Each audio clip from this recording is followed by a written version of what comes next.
What's going on, guys? Welcome back to the Casper Chronicles. It's your boy Casper, and today we have the SalamanGREAT deck profile that I played at the remote Duel YCS this weekend. Unfortunately, though, we did not make day 2. We did get the 15 points, though, but we needed just the one more point. We needed 16 points in order to make it to day 2. So we just mixed the cut. We're at 40th place, which is just incredible. I didn't think that, I would do this well and get to 40th place with Salad, which is just incredible. I'm very, very happy with the way this deck performed, but there were some definite changes that did come up in certain situations to where I really wish that kind of played some different cards instead. But we'll definitely go over that once we get go through the deck profile and stuff. Yeah, guys, if there's any changes that you guys would want to make or suggest that I could make, or maybe there's something I didn't think of, please do let me know down in the comments. And while you're down there, please do make sure to like and subscribe and turn on that notification bell so that way you're notified whenever we do pack openings, deck profiles, and such, ban list videos, and so on and so forth. So, with that being said, without further ado, we're going to get right into this deck profile. Now, we're going to do main deck first. Alright. Well, of course, like the standard, 3 Foxy.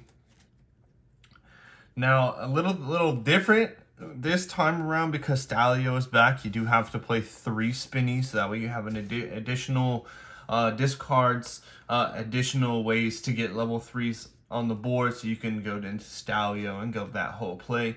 I mean, Stalio is not really that necessary, but it's a nice way to bring out Gazelle if you didn't open it, in order to be able to get a Rage or a Roar to your hand and be able to disrupt your opponent. So, I mean, I like this a lot. I found myself a lot normal summoning Foxy, going into Balinks, and then, of course, searching the field spell, and then activate the field spell, activate Foxy, discard Spinny, bring Foxy out. You don't have to destroy a spell or trap to use this effect. You don't have to. You can, right? And then you can just special summon Spinny from the grave, since you control a different SalamanGREAT other than Spinny. All right, and then Mirage Stalio, and then away you go, right? So it is nice. I do like these at 3. I mean, we also do play Desires, which would be kind of terrible if we hit the 2 Spinny that we played. So I mean, it's just better that we play the 3 in case we do hit them. So I'm rambling. Moving on. And like I said, we do play 2 Desires, so we do have to play 2 Jaguar. If we didn't play Desires, I probably would still play 2 Jaguar, just because Jaguar, Spinny plus another SalamanGREAT is access code OTK, which is just it's nutty in and of itself. It's incredible. I do like that a lot. And then for the 1-ofs, for SalamanGREAT, the 1 Falco and the 1 Gazelle. I didn't really opt to play Foul, just because it's okay. It's a nice starter, but it's not always necessary. Sometimes there was 1 or 2 times it came up, but instead what I would play instead of a couple other cards we'll talk about later is I would consider playing two, maybe 3 Parallel Exceed, so that way you can chain block. Say you normal this guy Bufferlo, right, which is an honorary SalamanGREAT card, right? If you normal Bufferlo, you link it away into Balinks, so you got Chainlink 1 Bufferlo, Chainlink 2 Balinks, and then the chain block, because I got Gamut on Balinks today, and that hurts. That sucks. So then Chainlink 3 would have been Parallel Exceed, which could have ended up in a Baguska, a Dweller, a Rafflesia if we decided to go that route. So on and so forth. So, I mean, it did come up, So I mean that might be a change in the future, but we'll talk about cards as we go along, right? So of course, like I said, the 3 Buffalo. This is a very nice and convenient way to draw 2 cards, and load your graveyard with all your SalamanGREAT monsters. The only one you don't really want to dump to grave is Gazelle, because like you want to trigger the effect to dump something to grave, or a SalamanGREAT card to grave. So like you don't want to dump Gazelle, but any of these other ones you definitely want to dump to the graveyard, so that way you can get your engine going. So Buffalo definitely does help with that. It also is very nice to draw 2 cards. Who doesn't like drawing 2 cards?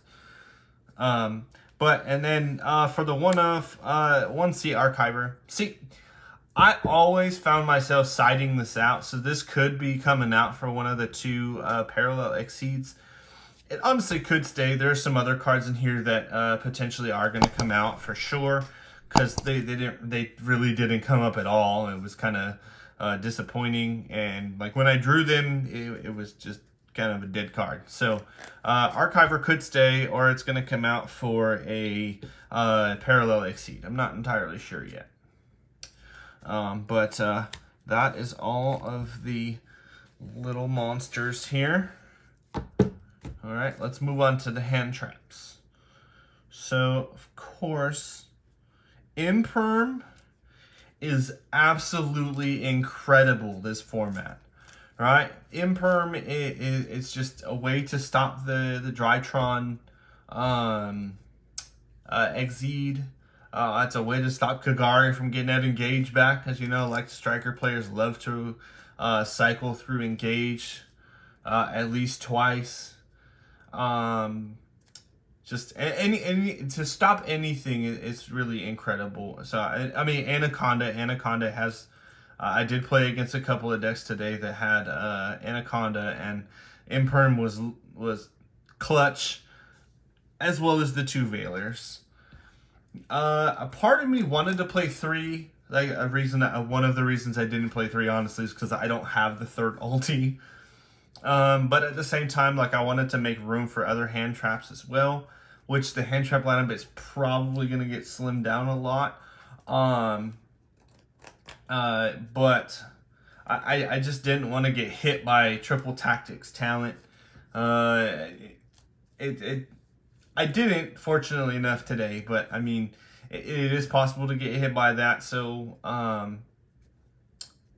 yeah, the hand traps are going to get changed up for sure. And of course, 3 Ash Blossom. You need to play this in Salad, because it is you can recycle this card. Okay, you special summon a monster to a zone something like Wolf points to. You can add a fire monster from your graveyard to your hand, and look at that, Ash is a fire monster. Crazy.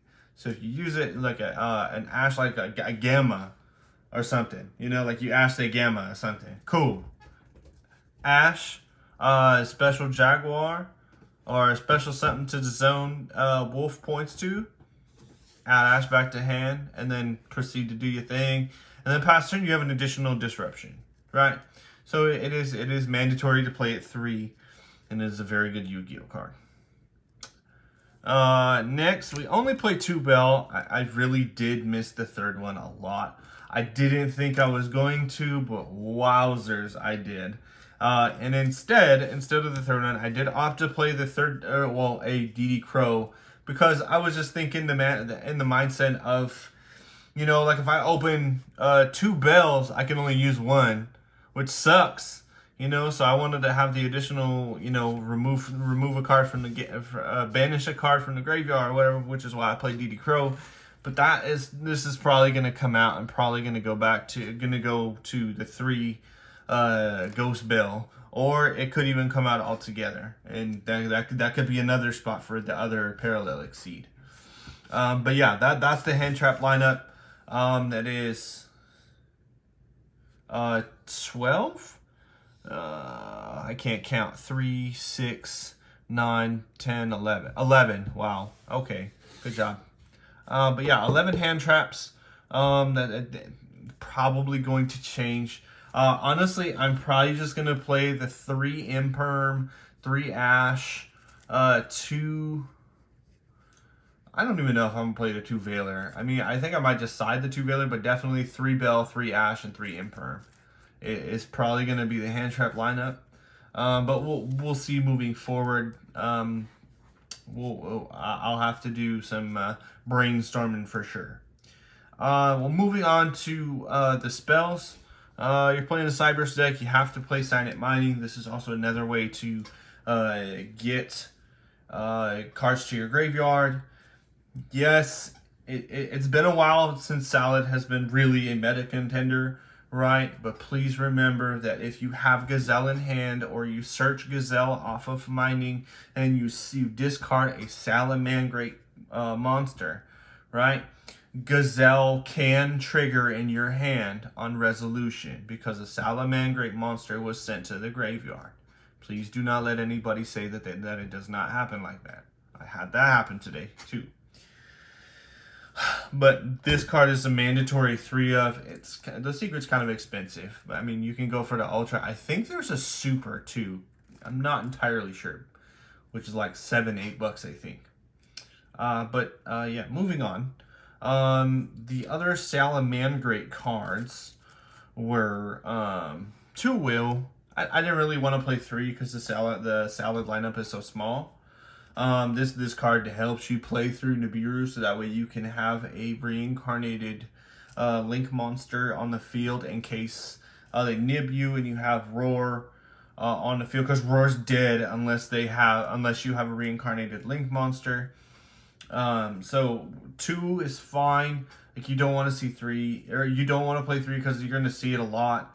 An argument can be made to play 3 just because of the whole aspect of you're playing Desires, but it really doesn't come up. Like, you can still play through Nibiru depending on your hand. All right. I mean, your board's not going to be anywhere close to godly by any means, but like there are some situations where you can come up with, like you can have other cards set, or just back it up with hand traps, or just have one singular monster on the board. Like, there was a time where, you know, I did the whole Balinx combo or Sunlight Wolf combo, and I got nibbed, and I still hadn't did my normal summon yet. So that is the thing. Moving on though, 1 Circle. This card is broken. It literally is a Rhoda for Salad. I wish it would at least come to 2 and give us, you know, give us 2 Circle or give us 2 Gazelle, one or the other. Sure. Just give us something like that. Circle is pretty busted though, so so is Gazelle, so it's kind of a pick your poison. And then of course you have to play the 1 Sanctuary. This is the card that helps you reincarnate Link summon your Link monsters, so that way your like trigger effects, or I'm sorry, your trap card effects can be activated and such. And then for the final 3 spell cards, of course we said we played the 2 Desire. Only 2 Desires though. I did not like 3. I know everyone's gonna say, oh, you need to play 3 because it's Salad, but I find 2 very comfortable, just because like I hate with a passion drawing a Desires off of Desires, especially in this deck. Like, I only want to resolve 1. Normally, if I resolve 1, I can do some sort of combo, right? But if I resolve 1 and draw into 1 or even 2 more has happened, that sucks. And then it's just, I mean, sometimes I do rely on Desires if I have a bad hand, which is honestly few and far between, because you have so many ways to search stuff. You have so many ways, you don't really have that many Salads, but you have a lot of hand traps to back stuff up, which is optimal as well. If you don't open that great, cool, you can hand trap them to sleep and then grind out the game, right? And then of course, to make sure that all of your searches and stuff go off, and your SalamanGREAT monster gets special summoned from the grave and stuff, called by, you gotta play it. I mean, an argument can be made for Gamma as one of the hand traps. I did consider siding it, but unfortunately I didn't, and woo boy, I wish I did sometimes. But yeah, that's the spell lineup. Let's move on to the traps. So the trap lineup isn't really anything special. You play the 3 strike. I mean, it's pretty nice to play, you know, a disruption that doesn't require a link monster to be reincarnated, link summoned on your field in order to resolve it. So that way, like if honestly, all day today, if I had strike in hand, I would always dump rage, always, just because like I don't want them to, you know, get rid of this and then it just has I have 2 negates versus or I'm sorry, I have 1 negate versus 2 if they like kaiju over my Sunlight Wolf or something like that, or they do something to get rid of it or have it or whatever. Like they do something to it to where it's not on the board anymore. Rage is definitely a card that I would search in tandem with Strike. Now it is a god board if you have Strike and one of these 2, and then you just dump the other one, and then you have 3 disruptions instead of just 2. And I mean, even if they get rid of your link monster, cool, you can pop a SalamanGREAT card from your hand and disrupt them that way, and you have Strike as well, right? And you have to play 2 and 2 just because of the desires. I was playing 1 there for a little while, just because I played the 3 strike, but it did come up to where I banished the 1, so I wanted to play 2.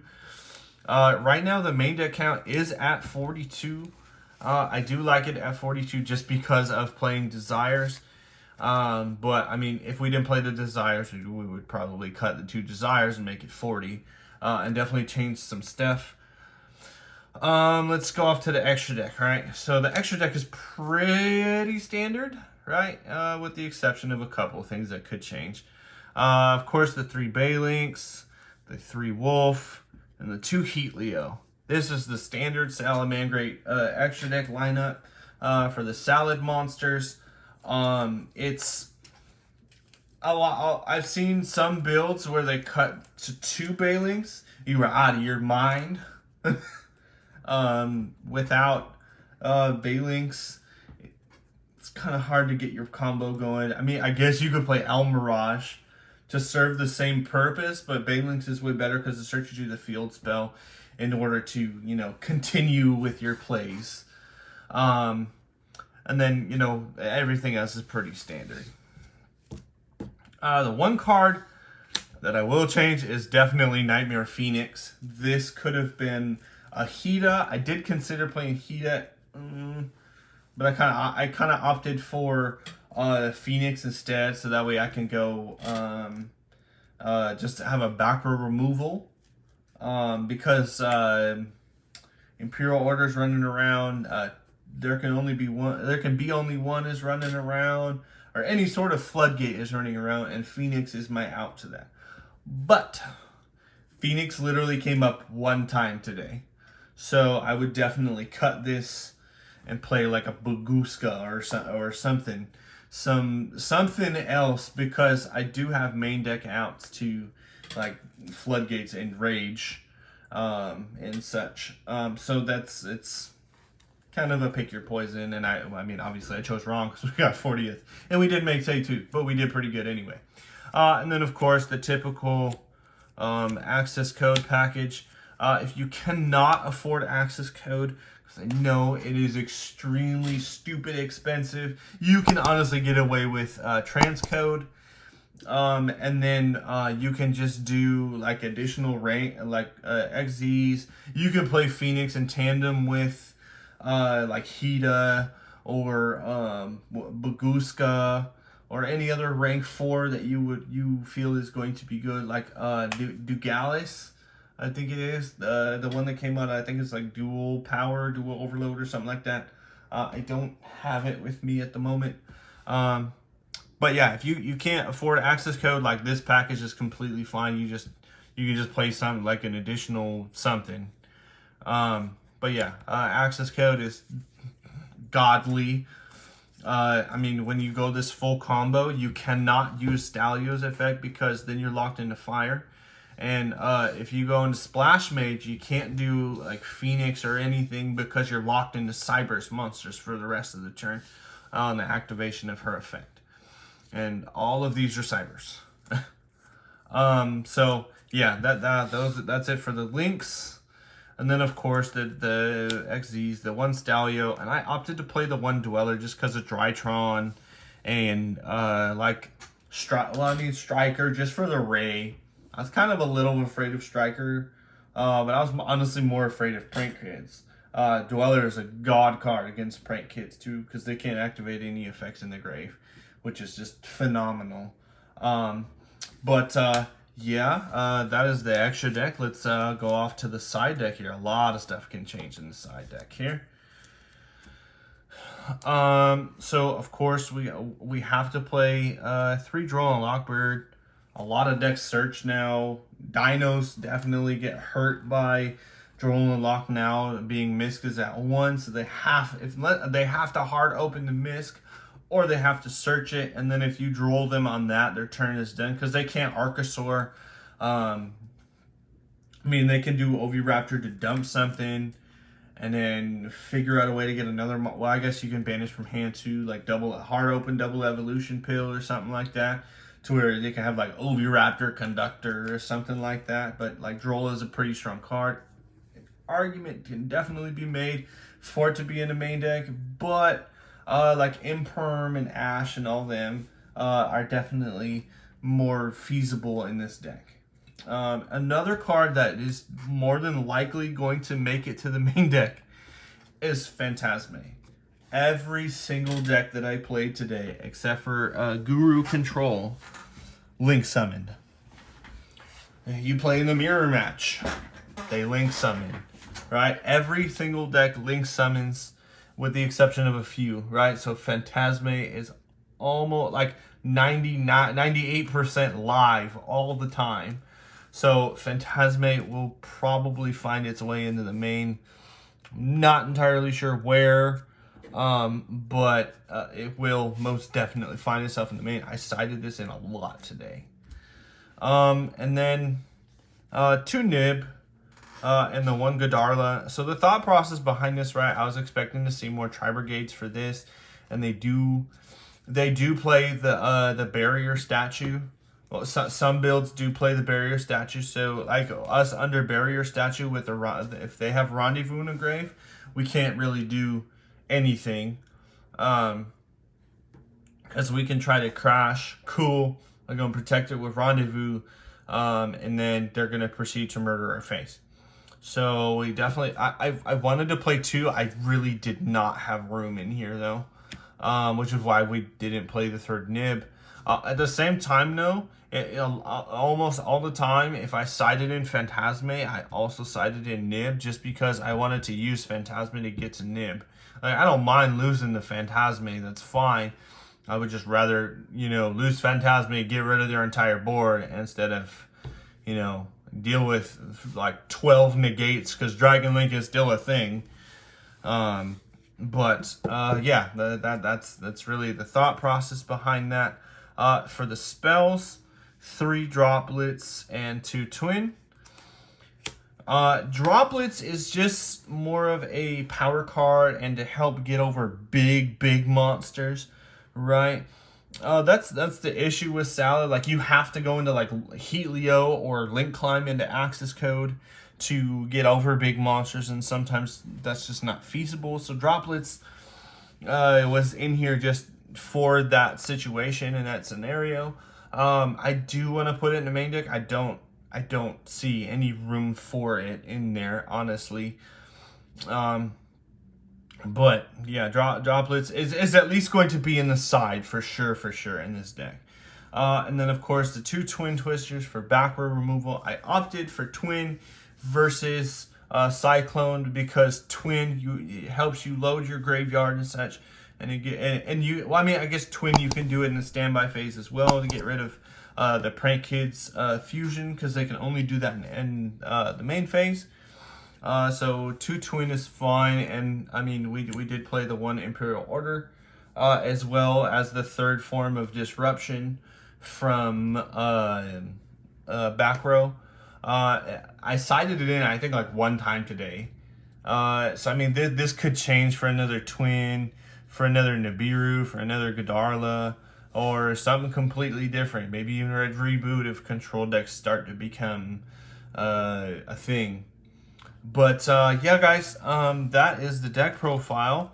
I really hope you enjoyed, and I can't believe we got 40th place. I mean, it's nothing to brag about, but like we got 40th place. I'm happy. I just wish we could have got that one extra point for the day 2. But it is what it is. Yeah, guys, remember to let me know down in the comments if you would change anything, and if you would, obviously what they are, and while you're down there, do hit the like and subscribe button and turn on the notification bell so that way you're notified whenever we do cool deck profiles like this. So without further ado, until next time, it's your move.